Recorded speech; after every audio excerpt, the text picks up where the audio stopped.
Hello and welcome to the 2021 Edna Ryan Awards for Feminists Making a Feminist Difference. My name is Beverly Baker and I am the Chair of the Older Women's Network New South Wales and the President of the National Older Women's Network. Before I begin, I would like to acknowledge that wherever we are this evening, we're meeting on the lands of Aboriginal people. For my part, I'm on the land of the Gadigal people of the Eora Nation. I offer my respects to elders past and present and welcome all of our First Nations people who are joining us here this evening. When Eva Cox and Edna Ryan first approached the Older Women's Network to take over the running of these awards, we were both honoured and delighted to do so. We have often been asked, what's Edna Ryan got to do with the work of older women? And we say, absolutely everything. Edna Ryan was a feminist.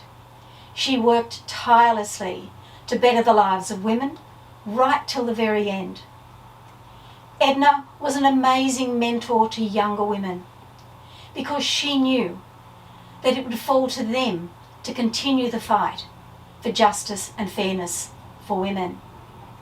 This very much resonated with the Older Women's Network as we constantly reach out across the generations to stand together to undo the damage that patriarchy is doing to women across the nation.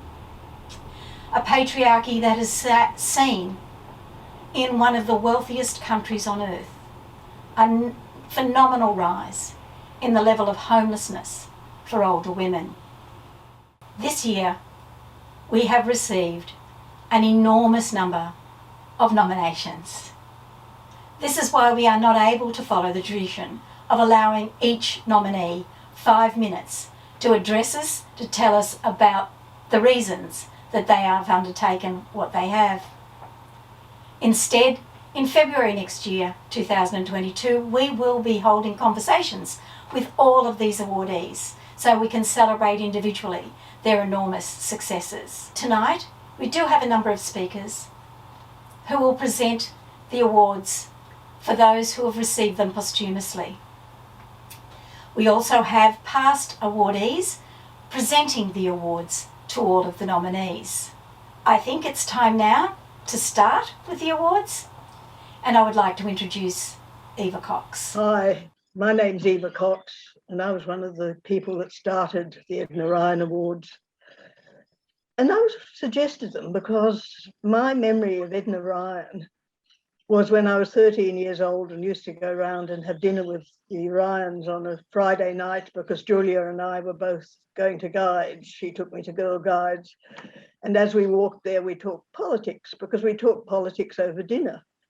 Because Edna had a very long history of political involvement, first in the Communist Party, and then when she had a gutful of that in the Labour Party. And I actually joined the Labour Party at one stage under her encouragement. And I found it really good listening to somebody who knew her way around and was a strong feminist and was a strong reformer. Edna couldn't resist fixing things when she found that they were not working. And so I knew them right through my high school years, and in years after that, when Wells started, Edna reappeared. I mean, I'd seen her in the Labour Party as well. And she had an enormous influence over people because she'd been around for a long time. She knew how political parties worked and how everything else political worked, and we all learned from it. And I thought, how can we actually make sure that her legacy keeps going? And I thought, let's have an award, an Edna Ryan Award, which was aimed at recognising the feminist difference that some people were making, some women were making. And it was really important because we don't get much acknowledgement. And we ran them. We ran them first through Women's Electoral Lobby, then we ran them with a small group of our own. Then we realised that really that wasn't going to work out very well. So we talked to Owen and thought Owen would be a very good way of keeping this going because it was an older generation that I learnt from. And Owen has that older generation, and we need the younger generation of those people that are still going to do things because, let's face it, the blokes are making a fine mess up of the world at the moment, and they really need feminist input to make sure that the things that are important to women that we are no longer the second sex. And one of the things we've got to work on is changing the values, because we've got a lot of good changes that we've made legally, but somehow or other, the attitudes and what's valued still reflects far too many male criteria about what matters. So it's about all women, not just women in the workforce. It's not about the economy alone, it's about society. Edna would have approved of this, and I'm delighted that Owen has taken it up. And hopefully we will continue to encourage women to make a feminist difference, not just to be a feminist, but to do something about it so that we can all share the advantages of actually being fairly treated and having gender fairness and equity, not just equality. I don't want to be equal to a lot of blokes. I want them to be equal to us. So go for it. One of the really good things that's happening about this thing is that we have the involvement of the Ryan family. In particular, I want to welcome great-granddaughter of Edna, who are here with us to celebrate this particular award ceremony. And hopefully we will have the great-great-grandchildren and the other things, as well as all of the people that are watching this now that are going to go out there and organise the next revolution. Good luck. Hi, I'm Rachel. I'm Edna's great-granddaughter. Unfortunately, I didn't get to spend much time with her. She died when I was quite little. But to me, she is proof that women really can have it all. A husband and children, a successful career, and the time to dismantle the patriarchy. Growing up in such a strong feminist family with such strong feminist roots, I remember being told that girls can do anything that boys can do.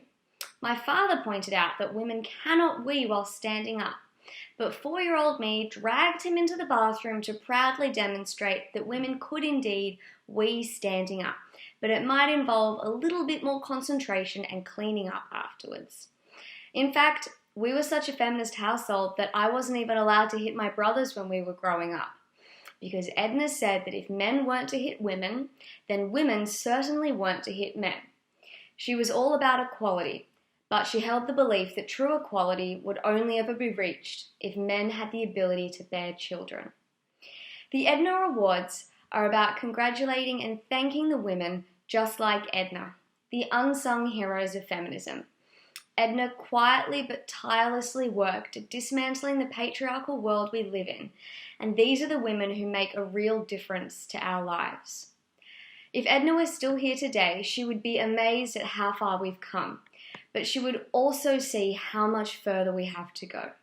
Tonight is about saying congratulations and thank you for helping us achieve Edna's goal of equality.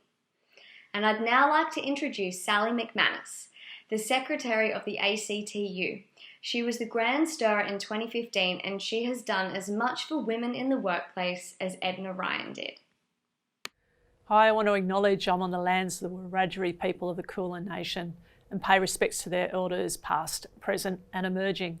Also wanted to say hello to Christina Ryan if she's watching. I wanted to thank and also congratulate the Edna Ryan Awards Committee for keeping this event going, to both honour Edna and also to recognise women who continue in her footsteps. These are fantastic awards made in the honour of one of our greatest woman warriors, Edna Ryan. Edna was the Grand Stirrer, but she not just stirred, she achieved. She shook up patriarchy big time. She shook it up in her own union, which is now the ASU. She shook it up in the union movement, she shook it up with the ACTU, and she shook it up on equal pay, pushing the campaign when it was its hardest, when women were yet to find their place as leaders on any scale in the decision-making of the union movement, when there was not even consensus that women deserved equal pay, when women did not participate in the labour market in the numbers we do today, when it was tough, when it was unpopular. These people like Edna Ryan, are the true heroes, starting campaigns, taking up issues when they were really hard. They're the ones who make today's calls for justice, for equality for women possible, and whose work shapes how loud we shout today. The campaign for equal pay is of course not over. Edna's breakthrough was essential, but recognition of the value of work in feminised industries continues. In Edna's time, the legal system empowered the Fair Work Commission, the Arbitration Commission, to make decisions to move society forward. These powers have been curtailed, and the equal pay laws that are in place were meant to enable equal pay, and they've also failed. That is why early childhood education and aged care workers have not been able to make breakthrough. We must change these laws and continue to campaign. Let's face it, this will not happen under Scott Morrison and his government. He's not about to change those laws. He would not even adopt the 55 recommendations of the Respect at Work report. His government's got to go if we want to make real change. Congratulations to this year's awardees. I've received an Edna Ryan Award myself, and it's a huge honour.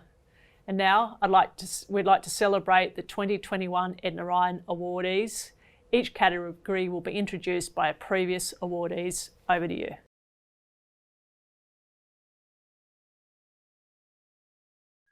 Good evening, everybody. My name is Gabrielle Journey Jones. I live on Ewan Country, New South Wales, far south coast. Right now, I'm at Fernmark Inn, a gorgeous B&B run by two amazing women in Brogo. I am an Edna Ryan awardee in the category of Feminism in the Arts 2017. The pandemic has hit the arts sector very badly, and I hope it has allowed us all to reflect on the importance of the arts in showing us how to see and hear and feel the world differently.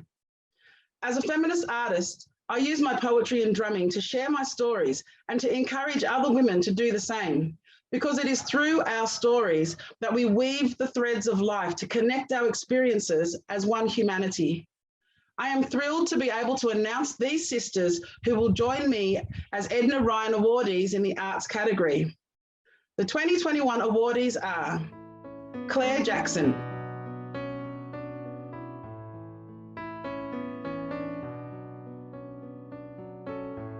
Claire Couson,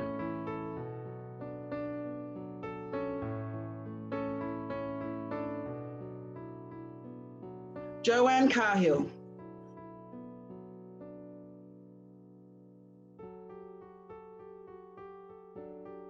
Rosell Flatley,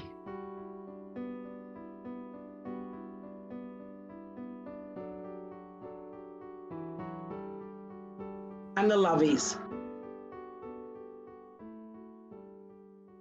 Congratulations.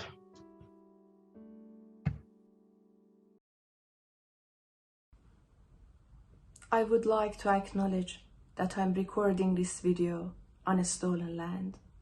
Hello, my name is Saba Vasefi, and I am an Edna Ryan awardee in the category of community activism in 2017. The work of feminists to shake society by the shoulder, to wake it up from its deep patriarchal slumber, continues. Community activism is challenging when you are constantly bombarded by mindsets which are closed, and when you are always met with the darkness of the denial of justice. We therefore celebrate the awardees in the category of community activism in 2021 for everything they are doing to make a feminist difference. They are Reynolds,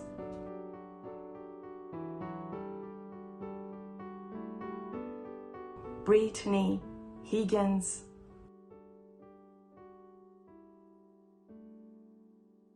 Danielle Villafana,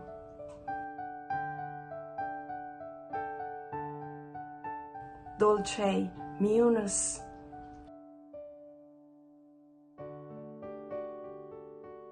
Kim Liu,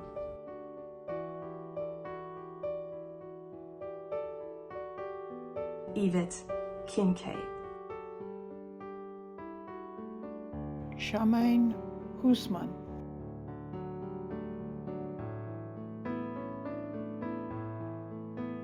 congratulations. My name's Maxine Sharkey. I'm the General Secretary of the New South Wales Teachers Federation, and I had the greatest pleasure of working and being a friend of Charmaine Huisman. Charmaine began teaching and joined the Teachers Federation in 1996. In 1998, she was selected for one term on the Anna Stewart program, an affirmative action program initiated by the union movement in 1983. That must have sparked something in her, because in that union election that followed, Charmaine ran and won a position as a country organiser. She was allocated to the Dubbo office. At that time, the West area included all of Western New South Wales, both Central West and Far West. But as a less than 30-year-old young woman, Charmaine certainly didn't let the long hours of travel get in the way of her job. Her members frequently voiced concern at the size of the area, taking their organiser away from them for long periods of time. Charmaine, as always, heard the voices of members, heard the voices of workers, and she worked with them to allow their voices to be heard in their union. This ultimately culminated in the West being split into two areas and the creation of a Broken Hill office. And the West remains in two areas to this day. In 2005, Charmaine moved to the city and began a city organiser role in Ryde Macquarie, where she made lifelong friendships. Her great achievement at Ryde Macquarie was working with members to establish and drive the Bennelong Your Rights at Work Committee. And I do believe you will hear more from the next speaker about her time on that committee. It was a great achievement. In 2009 until 2014, Charmaine was the Teachers Federation's Women's Coordinator, a job she absolutely loved. Charmaine was passionate about women's participation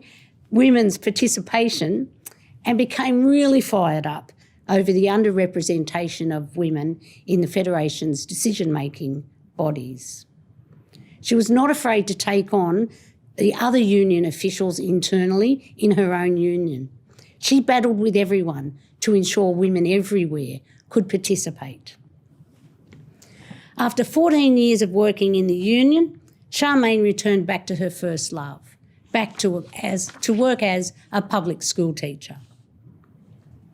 Unfortunately, Charmaine was taken from us last year at just 48 years of age. But she achieved much in her short life. She would probably say that she thinks her greatest achievement is her 10-year-old son, Eamon. But of course, being voted to the Edna Ryan Awards is one hell of an achievement. We will always remember Charmaine. Hi, I'm John Robertson, former Secretary of Unions New South Wales. I want to begin by acknowledging the many and varied lands that we're all gathered on tonight. I in particular want to pay my respects to the Darug people and thank them for their custodianship of the land that I'm on. I first had the opportunity to meet and work with Charmaine while I was Secretary of Unions New South Wales, and I was struck by her drive, her commitment and her passion for the things that she thought were so important. She was at the time working at the Teachers Federation, and she was a real champion of issues that were impacting on women. Some of those issues weren't considered mainstream issues, but she was passionate and she was driven to make sure those issues became matters that the trade union movement took up. I particularly remember during the Your Rights at Work campaign, Charmaine was involved in the campaign at Bennelong, a campaign that ultimately saw the unseating of the then Prime Minister John Howard over work choices. She did many things during that campaign, not least of which was organising forums for women to talk about how work choices was going to have a negative impact on them. And she engaged people with a level of respect, something that I think is really important and worth talking about very briefly. She would engage people in conversation. She wouldn't discount their views, but rather talk to them respectfully and try and win them over, something that I think was really important and played a key role ultimately in unseating the Prime Minister and seeing the government washed out of power and the overturning of work choices. Charmaine was committed, she was a passionate trade unionist, and that was acknowledged when she was sent to Harvard as part of the Harvard Trade Union Program, a significant program that recognises the capacity of people and gives them the opportunity to develop their skills more in an international environment. So I think Charmaine is and was someone who ought to be recognised and awarded the Edna Ryan Award. I think she deserves our congratulations. It's sad that she's not here tonight to share this with her, but I know her family are very proud, and rightly so. So congratulations. Good evening. My name is Janine Whiteman, and I was an Edna Ryan Awardee in the category of mentoring in 2016. One of the best gifts we can give to another woman is the gift of time and the sharing of our knowledge and skills. Time is, after all, the great equalizer to us as human beings. We all have exactly the same 24 hours in every single day, and we choose how we want to spend that time. It's up to us individually. We have busy lives and competing priorities, and so for someone to choose to use some of their precious time to provide one-on-one support to another human being, maybe to give them a hand up, to give them a listening ear when they need it, look, it's incredibly powerful, and it can provide amazing change for the better. I've mentored and been a mentee on many occasions over the course of my life, and without doubt, the impact of this on my life and the lives of others has been huge. I am therefore very, very pleased to be able to celebrate the 2021 Edna Ryan Awardee in the category of mentoring with you, and this year's awardees are as follows. Adina Jacobs,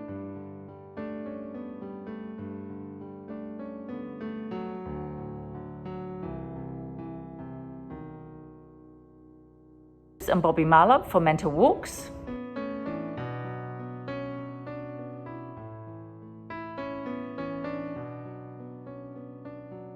And Linda Coker.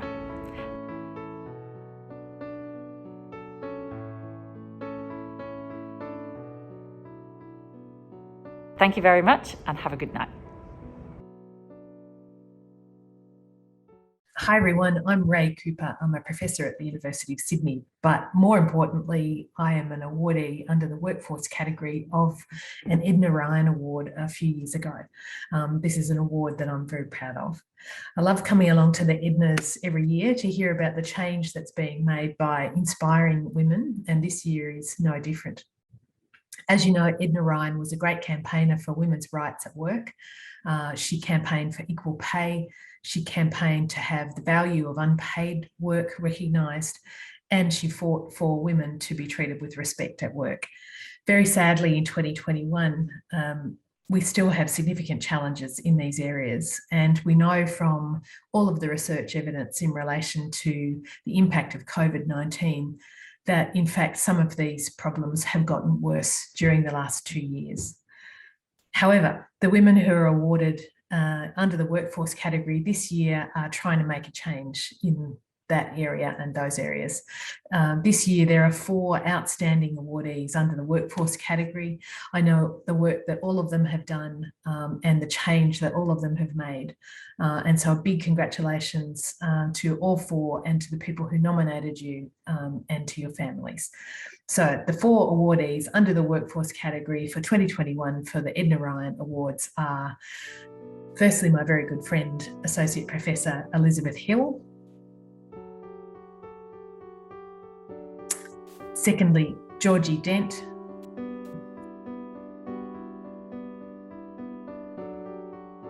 Thirdly, Robin Murphy.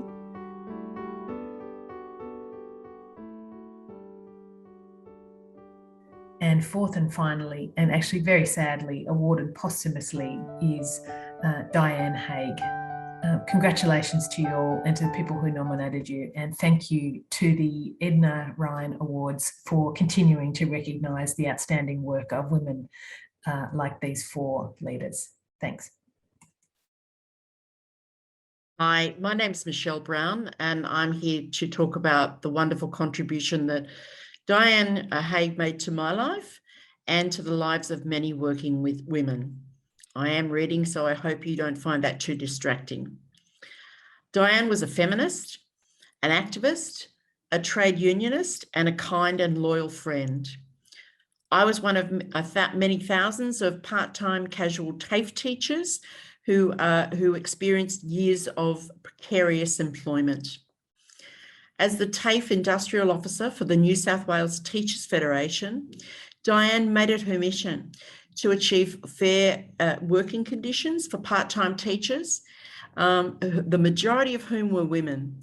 And she led the case in 2003 in the New South Wales Industrial Relations Commission, which resulted in the creation of temporary teacher positions. Diane commented to me earlier this year that winning this case and achieving the outcome that it did was one of the highlights of her working life. As an activist, Diane was a committed member of the Women's Collective and the Education branch in the Communist Party. She joined the New South Wales Public Service, then became an activist and was later employed by the Public Service Association, or PSA. And as a socialist feminist, she was also part of a group of women in the late 1980s who organised a conference called Sisters Are Doing It for Themselves. After becoming a business studies teacher at TAFE, Diane became women's coordinator on the TAFE Teachers Association Executive, part of the New South Wales Teachers Federation, and was later elected as a TAFE organiser and then as editor of the Education Journal. During her time as editor, she was always conscious of including as many voices as possible, and her all-female staff loved working with her. She was a role model also for her young niece, Leah, taking her to work on a number of occasions and giving her the job title of assistant editor. Diane was later elected as media officer for the New South Wales Teachers Federation from 2005 to 2009, after which she retired. In recognition of her contribution, she was awarded life membership of the New South Wales Teachers Federation in 2011. Diane had a keen political sense, honed by her years as an activist in the women's movement and in trade unions. She chaired the Jessie Street National Women's Library Annual Fundraising Luncheon Committee for a number of years, and after retirement, she volunteered to maintain the library's website and built a strong social media presence online. Her posts, again, highlighting women from all backgrounds. Diane also loved to travel. Her colleague and close friend, Penny Carosi, accompanied her to many corners of the globe, and her last major trip was to Europe with Penny and her much-loved sister Cheryl and brother-in-law Michael. Diane's friend Danny Blackman has a vivid memory of Diane belting out "Don't Be Too Polite, Girls" at one of the International Women's Day marches, and I think this is the final piece of advice that she'd want us all to remember. Don't be too polite. Thank you. Good evening, everyone. My name is Zoya Patel, and I was a recipient of an Edna Ryan Award in the category of media back in 2014. I was awarded for raising the profile of women's voices in the media. And in the 7 years since, unfortunately, we can see that gender inequality is still impacting whose stories are told. That's why it's really exciting to be with you tonight to celebrate some journalists who are doing an absolutely incredible job in ensuring that the important stories are heard. So please join me today in applauding the 2021 Edna Ryan Awardees in the category of media. They are Denise Thompson,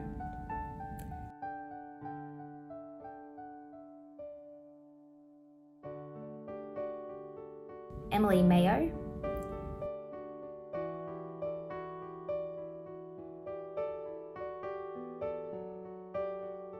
Jess Hill,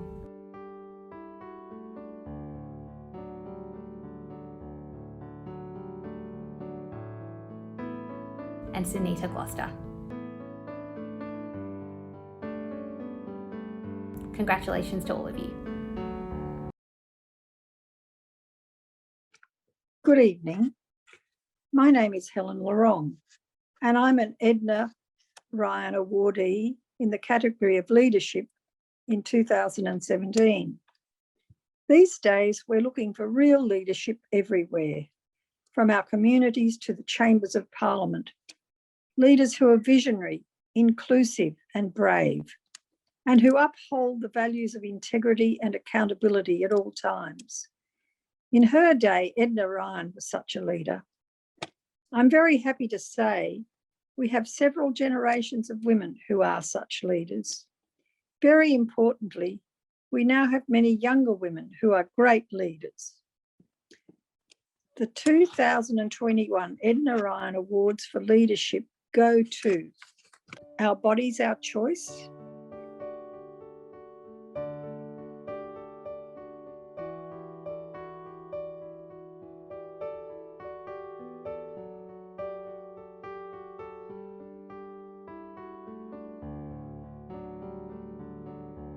Catherine Gander, known to us as Cat,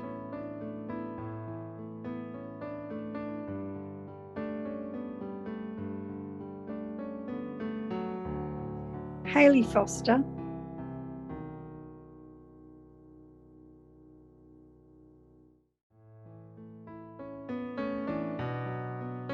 Kitu Randahar,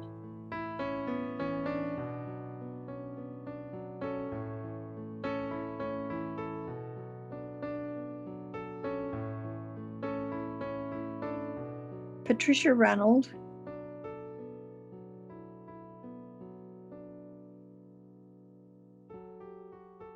and the late Elaine Evans. Congratulations all. Tonight I'm talking about the work she did for the women in New South Wales, particularly disadvantaged women. And my name's Catherine, and I worked with Elaine for 10 years as the principal solicitor at the Women's Legal Service. After I left, I maintained a strong relationship and friendship with her, and she would regularly come in and have lunch and meet and regale me with her tales of the local politics and what she was involved with. She was an extraordinary woman, an incredible woman. I know she left school at 15, had a family, came back and studied in the 40s.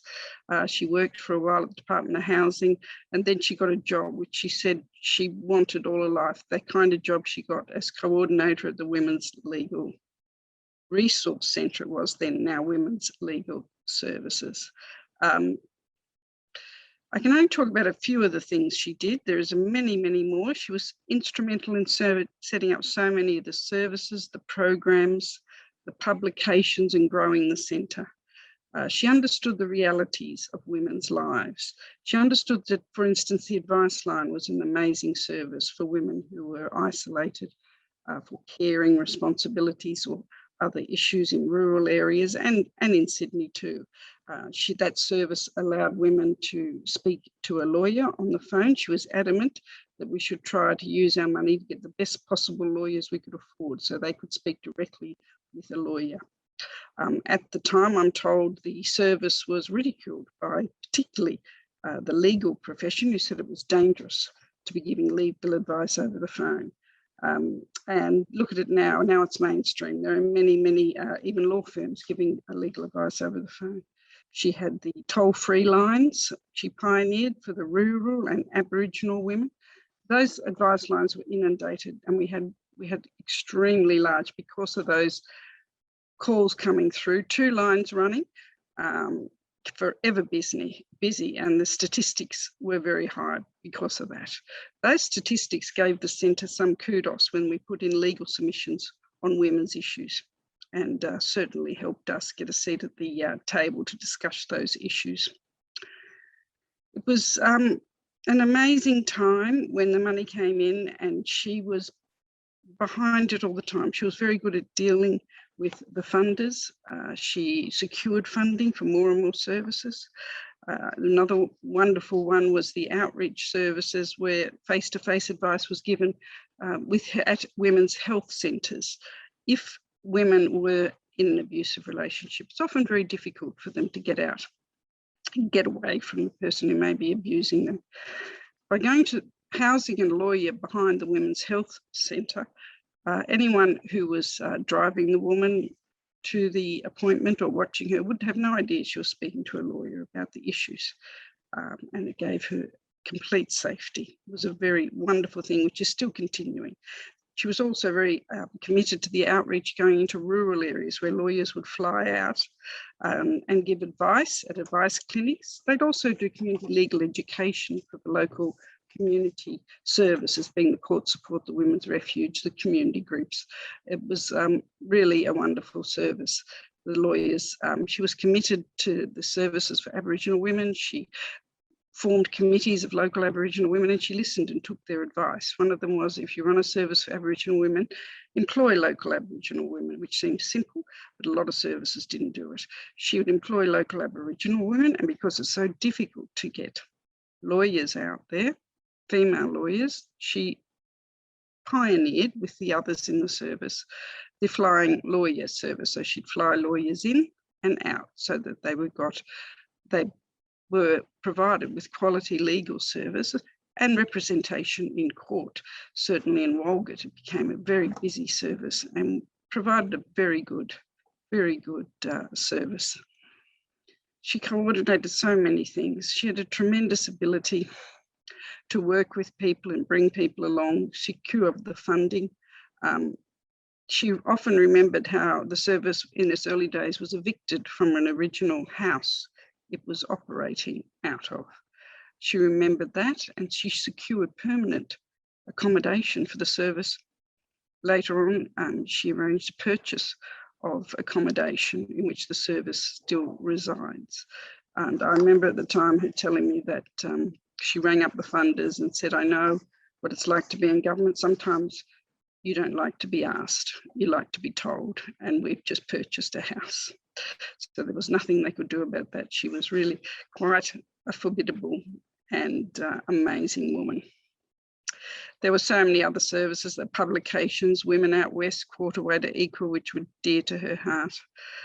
The women in the law, the list goes on. She was very committed to Western Sydney, rural New South Wales. I know there's a tribute being written in the annual report, which I'm told hopefully in the near future can be linked to this site so others can see the amazing work she did. She really was an extraordinary woman. And she was also fun. She was good fun, great sense of humour, and certainly worked well with everyone. She always referred to herself as an ordinary little woman. I remember when she won the inaugural Justice Awards medal, she stood up and said, I'm an ordinary little woman, but there's plenty of ordinary little women coming up behind me. She wasn't, she was extraordinary. And of course, all those ordinary little women running the court support services, the refuges, the community organisations, the lawyers doing the advice lines, they're still out there, they're still extraordinary, and it's a credit to her. The Women's Legal Service in New South Wales was the first in Australia. There are now those services in every state and territory. It's a pretty amazing thing. She had boundless energy. Sadly, she's not with us, so rest in peace, Elaine. You deserve this award. My name is Kim Rubenstein, and I stand here on Ngunnawal and Ngambri country as a proud recipient of the 2013 Edna Ryan Award for Leadership, leading feminist change in the public sphere. 8 years on, I congratulate all winners in the past and in this year, 2021, for their valuable and important work as active citizens, working towards embedding equality in a substantive way in our public institutions and in the public sphere broadly. Edna Ryan saw firsthand in her life that women were being treated as second-class citizens. And in 1965, my birth year, she initiated an equal pay case in New South Wales.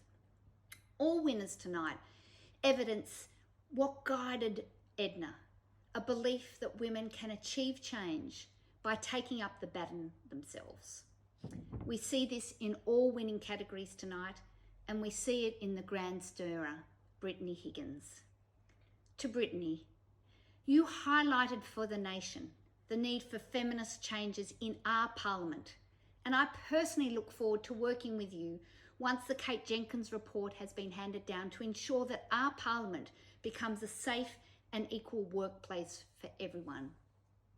Many of you may know I'm running to be an independent in the Senate at the next federal election. So I hope to do that work from inside Parliament. But wherever we all are, we should all be inspired by Edna Ryan's legacy to ensure a better world for everyone. Thank you.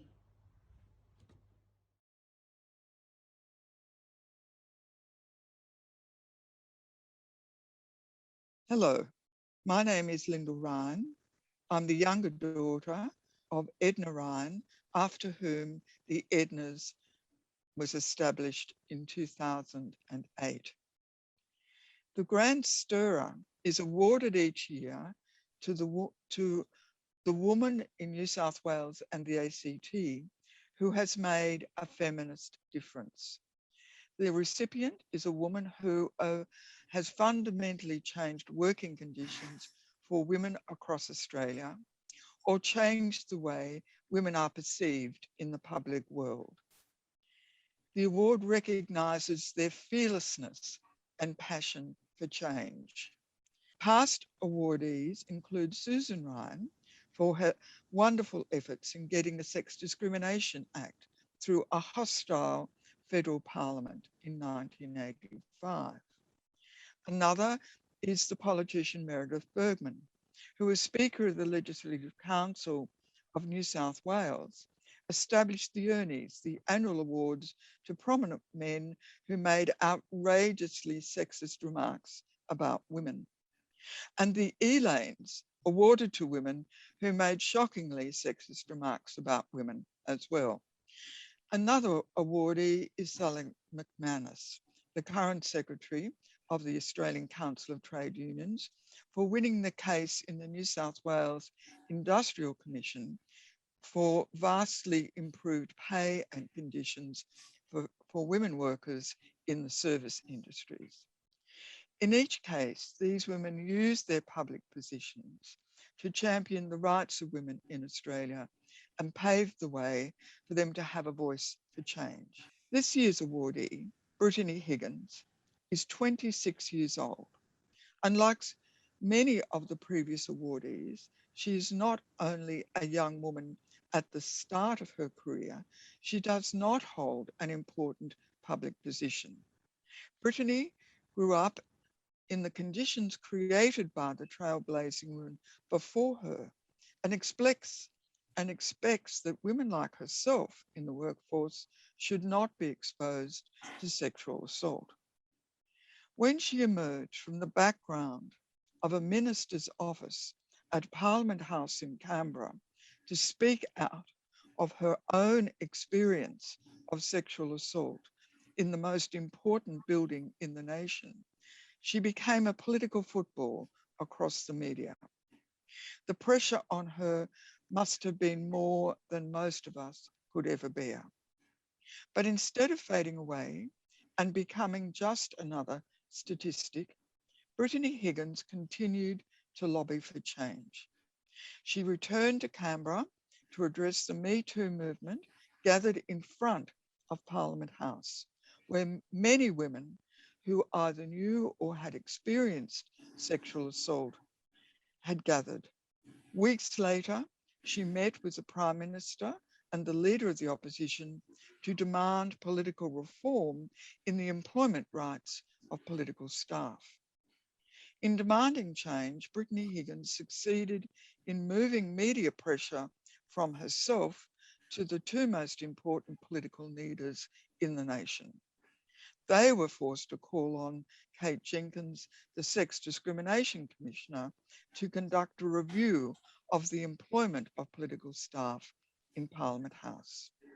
As a result, women across Australia expect change to happen. Brittany Higgins has given other young women in the workforce the right to speak their truth and to remind employers that they are on notice if they tolerate unacceptable behaviour. Brittany has certainly paid a huge price for speaking out. So it was with great pleasure that we acknowledge Brittany today with the award of Grand Stirrer for 2021. And now it is my great pleasure to introduce our Grand Stirrer for 2021, Brittany Higgins, to say a few words. What an honour it is to be here today. First and foremost, I wanted to say thank you. To be regarded in the same breath as past and current recipients of the Edna Ryan Award is truly humbling. I speak to you today armed with the knowledge that I stand on the shoulders of giants, one of which is Edna Ryan herself, who pioneered the equal minimum wage for Australian women all those years ago. My voice has only been heard as a result of the people who came before me, those who laid the groundwork for this argument about women's safety and gendered violence to be heard. To be awarded the Edna Ryan Granddaughter Award, which is given to the person who incites others to challenge the status quo, is personally such a huge honour. At the start of this year, before I resigned my job in Parliament House, my partner gave me a little totem to look to whenever I felt overwhelmed or afraid. It was a note of something I had said to him when I gently broke the news that I decided to speak publicly about my assault and was going to be quitting my job and likely would have to leave Canberra as a result. The reason I gave him was because I didn't want to continue to enable the culture of silence inside Parliament House, and I felt I had a moral responsibility to tell my truth and do my bit to hopefully make it a little bit better for the next woman who works in the corridors of power. So for months, I carried that little note David gave me in my pocket, and wherever I faced a challenge, I would always come back to my own personal mantra for strength, to make it easier for other women to speak. This year, I've been reminded of the power of disclosure, sharing the unvarnished truth of your lived experience with other people and hearing in response that that has happened to them as well. Dating back to the suffragettes' fight for the vote, to the Equal Rights Amendment in the United States, and the right on through to the current reckoning of the Me Too movement. The source of every woman's social justice movement has been women saying the unsayable thing and discovering it's not just you. I don't think I've ever publicly said this, but in my work sphere within politics, my experience of assault and victimisation in the workplace was personally validated by the trailblazing disclosures of Chelsea Potter, Danya Marnie and Rochelle Miller. Listening to their stories, I felt such an immediate sense of shared grief. Although what we each endured was different, there are enough similarities that it made me feel a little bit less alone. It confirmed that what happened to me wasn't an anomaly. There were systemic issues in politics that I didn't have to carry it all on my own. As a result of their bravery, I decided to speak out. This is what happens when people hold space for you to give voice to your experience. You inadvertently give permission for others to share their truth. Today, I felt it was important to acknowledge them. It's grueling opening up and exposing your most personal trauma to public scrutiny. Thank you for all your openness. Thank you for your honesty. And I hope you all feel some sort of pride in knowing that your disclosures made a difference in not only my life, but the lives of thousands of Australians. In Australia, we have long been aware the institutional and structural failings that facilitate gendered harassment and violence. According to the Australian Bureau of Statistics, 1 in 5 women over the age of 15 has experienced some form of sexual assault. If you're a woman of colour, those statistics are even higher.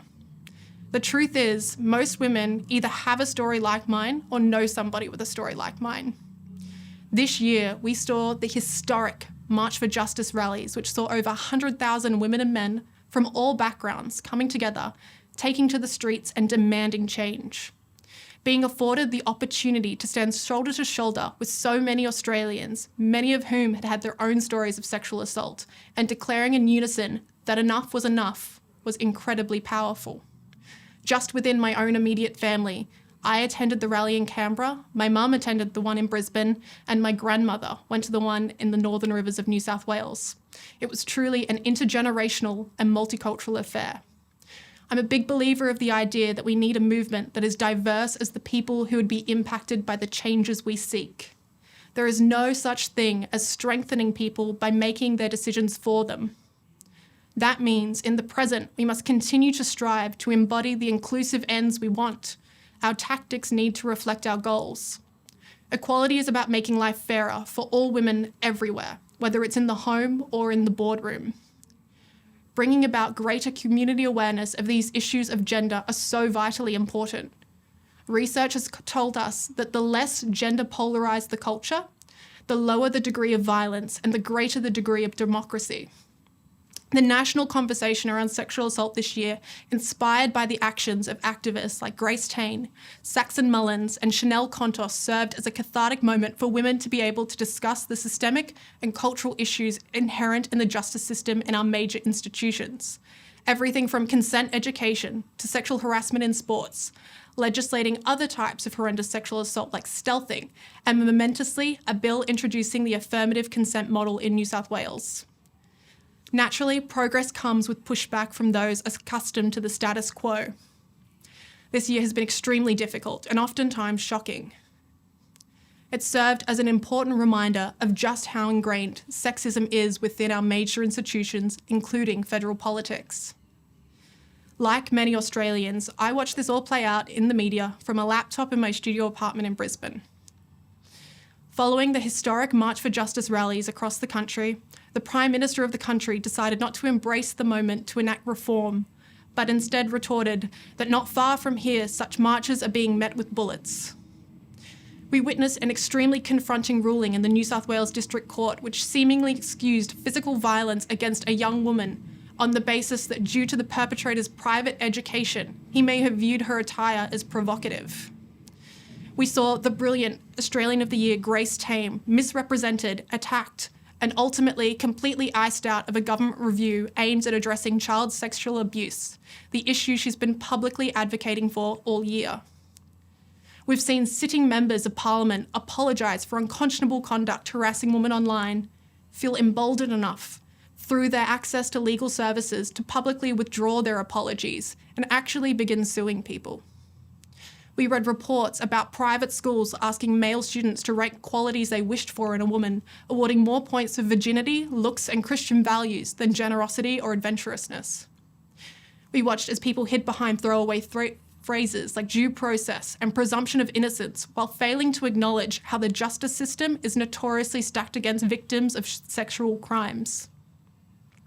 We witnessed time and time again the testimony of credible women like the former Tasmanian MP Sue Hickey, Julia Banks and Christine Holgate be ignored by the government in favour of the word of men who occupy positions of power. We witnessed the government held a safety summit seeking solutions to gendered violence the week after the Senate voted down half of the legislative recommendations in Kate Jenkins' historic sexual harassment Respect at Work report. I sat across from the Prime Minister trying to seek out any firm deliverables beyond more reviews and reports about the culture inside Parliament House, only to be rebuffed by him saying, "It's your right to ask, it's my right to consider." When I expressed my disappointment, he seemed shocked that I wasn't merely grateful for his time. These are the actions of the people in our courts, in our schools, and in the heart of our democracy. This isn't a political problem, this is a human problem. We've all learned over the past year just how common gendered violence and gender-based discrimination is in this country. It's time our leaders on both sides of politics stop sidestepping the issue and actually commit to addressing the problem.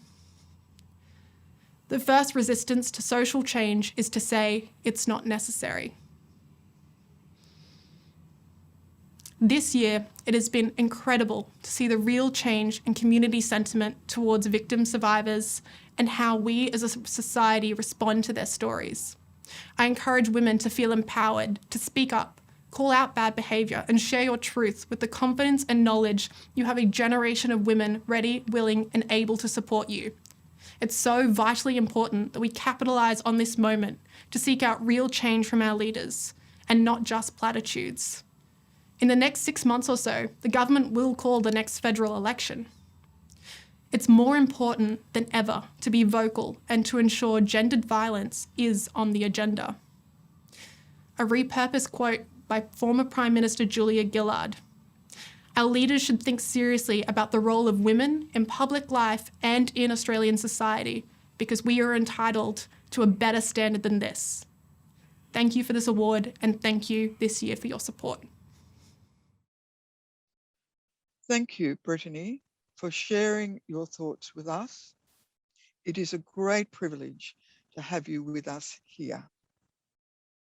And now, some of the previous Grand Stirrers would like to share their thoughts with you and with other awardees tonight. Hi, firstly I'd like to acknowledge the traditional owners of the land on which we're all meeting and pay my respects to their elders past, present and emerging.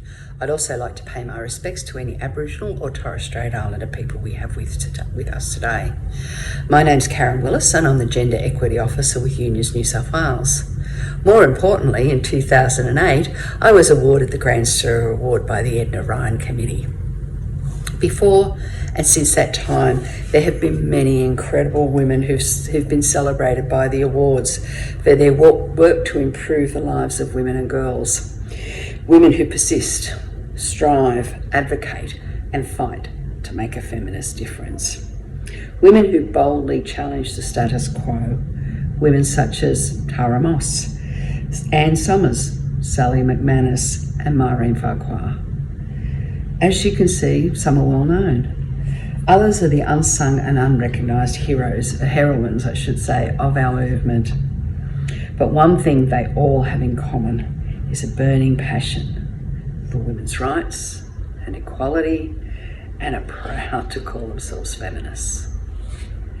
Tonight, the Edna Ryan Award has again awarded an incredible group of women who are making a difference. Women who don't take no for an answer. Women who have known injustice and inequality and don't turn away. Women who step up again and again to make things better for the women who come after them. Tonight's Granddaughter is one such woman. Through appalling adversity, she found the strength to say, enough is enough. This should not have happened to me, and it shouldn't happen to anyone ever again.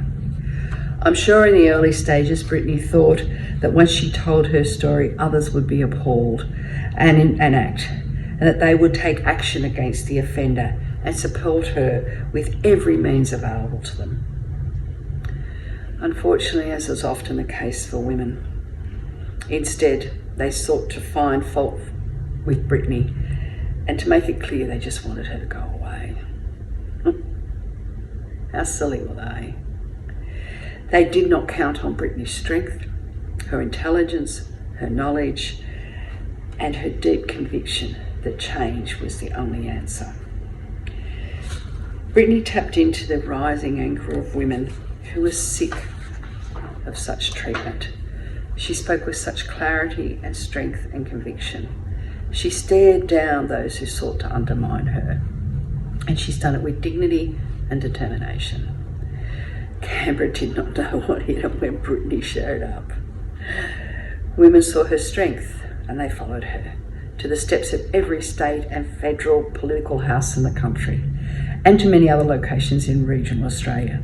They listened, supported and empathised with Brittany. Importantly, they got angry and they demanded change. The Respect at Work report, which had been buried, suddenly reappeared. Announcements were made about funding and political parties around the country were having a solid look at their practices. I bet more than a few were a bit worried. I get the feeling Brittany is not going anywhere, and I'm very confident that as she continues to speak for the rights of women to be safe in their workplaces, to be safe in their homes, to be safe when they're out with their friends, in fact, to be safe any damn where they go, women will continue to walk with her and support her and accept her leadership. Brittany, thank you for what you've done. I'm sure it was at a great personal cost. We have a lot to change and a lot to make better. And there are a lot of people, women and men, who've heard you and are with you. With them and all of us, I know there will be improvements. I know we will never go back. I'm sure you're not finished yet. Congratulations. Hello, everyone. My mum, when she was still alive, would often give me advice about when I was feeling anxious or troubled. She'd say, no matter what, stay strong, don't go to pieces. Despite all the shitfulness that was done to you by those in power, you always have the appearance, and still do, Brittany, of staying strong, of not going to pieces. Your example of poise under pressure has been extraordinary. I'm grateful for your bravery and courage, and I love that you keep on keeping on. You are a young woman, but you've done so much in woman years. You have taken on those in power and been unafraid. You have been at the heart of a movement of women who have all said enough is enough. Last month, the Secretary of the ACTU, Sally McManus, gave her Emily's List oration. She urged women to stay strong and to fight for justice. She too admired your strength and your clarity, even as you're accusing the most powerful people in the country of cover-ups and deceit. You are remarkable. I do know that even those of us who have stayed strong, who have not gone to pieces, at times feel alone and feel afraid. But remember all those women who marched with you this year. They are all with you, as are the many women all over Australia who couldn't get to the march. Congratulations on your award as the 2021 Edna Grand Stirrer. You are part of a history of women who have fought for justice and will continue to do so. Yes, it's for the work you've done to lead this movement, but it's also a reminder that you are not alone and will never be alone. So my wish is for you to know that we are all behind you and even right here next to you. Just look at all the other magnificent women who are also being awarded Ednas this evening. We've just got to keep on making that feminist difference. Together we can make change. Thank you. Brittany Higgins is an absolute champion, and I'm so pleased that she is winning the Grand Stirrer Award for 2021. It is more than deserved. Australia owes a debt to her for her advocacy and bravery. As a previous Grand Stirrer, I send my congratulations and solidarity across the seas and wish I could be there tonight. Best wishes, Tara. Hello everyone. I acknowledge the traditional owners of the many lands that we are zooming in from and pay my respects to elders past and present. I live and work on the land of the Gadigal people. No matter where we are in this country, we are on stolen land. This is, always was, and always will be Aboriginal land. It is such a delight to participate in the feminist Edna Ryan Awards. And what better contender for the Grand Stirrer Award this year than the incredible Brittany Higgins, who has rightly not just stirred, but shaken up the self-proclaimed domain of privileged men who think they can get away with anything. I am a lifelong feminist and activist, but even I've been struck by the unbridled rage and seemingly boundless energy of Australian women in 2021. All eyes are on Canberra as women across the country demand an end to sexism, rape culture, and the mistreatment of women, both in Parliament and the community. In a system entrenched in patriarchy, privilege, and power, it does take a lot of courage for women to tell their truth, but tell their truth they did. Brittany Higgins is one of these women who showed courage in spades. She showed courage in the face of denial, doubt, and disparagement. And in doing so, she has inspired a whole generation of young women to tell their truth. Brittany Higgins has shown us that feminism and the courage to fight back is alive and well. Her life has changed forever, and as she's said herself, that's a privilege, and it's also very sad. Publicly coming forward, as you have, Brittany, and not backing down unless something is done about the culture in Parliament will create a positive change for so many women who work in Parliament and beyond. We cannot underestimate the impact of the courage and boldness Brittany Higgins has shown us by sticking her neck out. From the bottom of my heart, congratulations and thank you for inciting others to challenge the status quo. It is really important that we take moments like this to celebrate the wins and milestones. We should be proud of what we've achieved. It gives me hope that we can and will do much more. For me, it was an honor to accept the Grand Stirrer Award in 2017 for spearheading a campaign to decriminalize abortion in New South Wales. It's great to see that those archaic laws that criminalized women for making decisions about their own bodies have been relegated to the dustbin of history where they belong. This change would not have happened without the collective solidarity and activism of so many stirrers, agitators, and provocateurs fighting for our rights. We stand on the shoulders of the feminists who came before us. It is the camaraderie between women that will eventually bring down the patriarchy that runs deep in Parliament and in our society. The truth is, we've never been afraid of challenging power and patriarchy. When needed, we've rolled up our sleeves and got to work. We've shown courage in the face of adversity without the fear of consequences. It's time to do it again. It's time to do it with and for all women. We must unapologetically demand zero tolerance for misogyny, sexism, harassment, control, abuse, and violence. Let's remember, women united will never be defeated. Hello, my name is Vanessa Rosewarne and it's my pleasure to sing for you tonight at the closing of the Edna Ryan Awards, such a wonderful woman who did so much for women's rights. I am a survivor of domestic violence and this song resonates with me and I hope it resonates with everyone out there. Thank you so much for having me. The anthem by the incomparable Helen Reddy. Come on, sing it with me if you want to.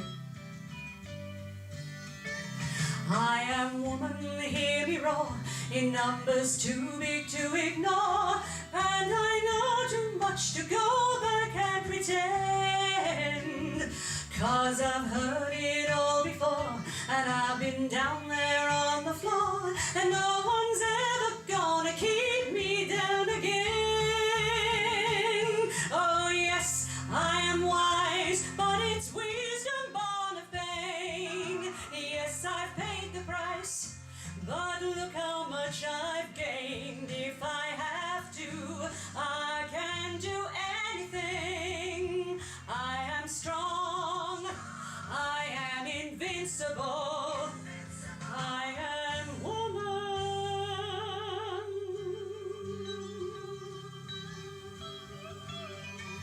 You can bend but never break me, 'cause it only serves to make me more determined to achieve my final goal. And I come back even stronger, not a novice any longer, 'cause you've deepened the conviction in my soul. Oh yes, I am wise, but it's wisdom born of pain. Yes, I've paid the price, but look how much I've gained. If I have to, I can do anything. I am strong, I am invincible, I am woman. Last verse. I am woman, watch me grow, see me standing toe to toe, as I spread my loving arms across the land. And I'm still an embryo, with a long, long way to go, until I make my brother understand. Oh yes, I am wise, but it's wisdom born of pain. Yes, I've paid the price, but look how much I've gained. If I have to, I can face anything. I am strong, I am invincible, I am woman.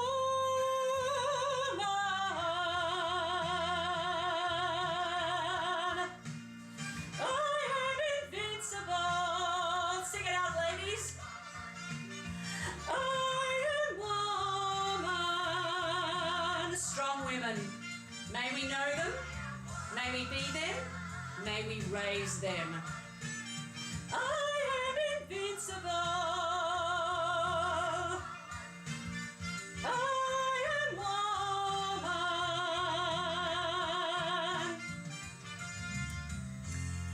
Thank you very much. This brings us almost to the end, and what an amazing evening it has been, made even more special by the fact that these awards have not been run since 2018. Please join us again in February for the conversations with the awardees, and don't forget to nominate those amazing women making a feminist difference for 2022. Good night and stay strong.